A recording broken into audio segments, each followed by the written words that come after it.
Guys, this is John with Team-One Automotive. We're here at White Glove Auto's 10th anniversary. We're going to take a look at some cars and go over some build breakdowns. Let's go take a look.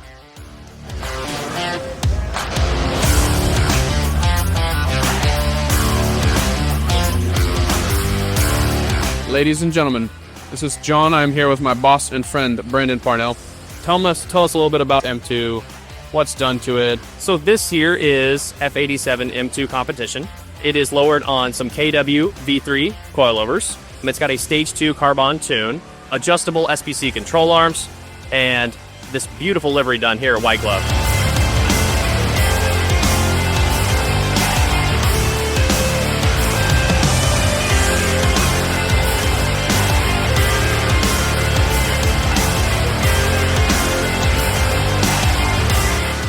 And we are now here with Evil M4. It looks like if Darth Vader was a car. Brandon, tell me a little bit about the M4. What's done to it? Yes, so this is F82 M4. First and foremost, you can see these beautiful custom-made Vossen wheels.